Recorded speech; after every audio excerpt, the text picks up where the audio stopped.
Let me say this as directly as I possibly can.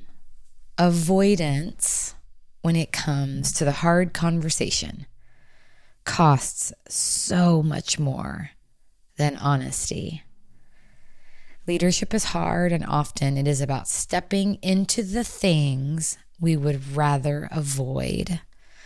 So this week, we're going to have a themed-based series of daily doses of leadership. I want to talk with you about the real power and the challenge of having the hard conversations. Because I know that for so many of us, we avoid them, but they are the ones that shape us the most.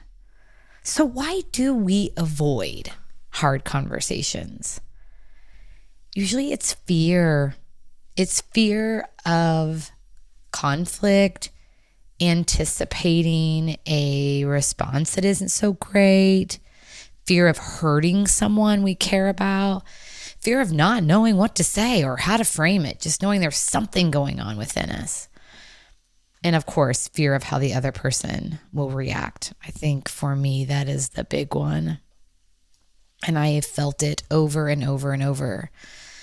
But I also notice over and over and over, whenever I have the conversation, the impact of that.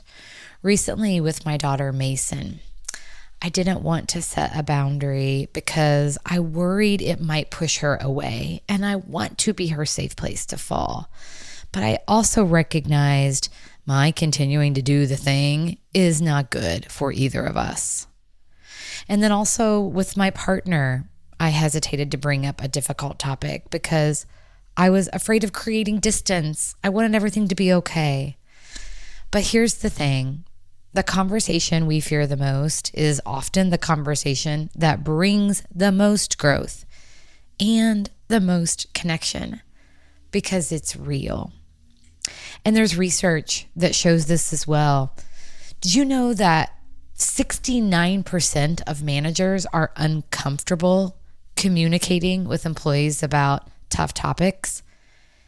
And that discomfort comes at a huge cost when it comes to trust that we have, providing clarity and engagement. So here's the leadership lesson. Avoidance isn't laziness. Avoidance is fear, and fear can be worked through. The only way to move through the fear is to show up, name the discomfort, and lean in with honesty and courage. I often, going into the hard conversation, I often acknowledge that, hey, I'm struggling. There's something I want to talk about, but I'm not sure how. So your challenge for today, identify one conversation that you've been avoiding and ask yourself, what is the fear underneath your avoidance? Naming it is the first step towards moving through it and stepping fully into your leadership. What a great way to take care of yourself and ultimately each other.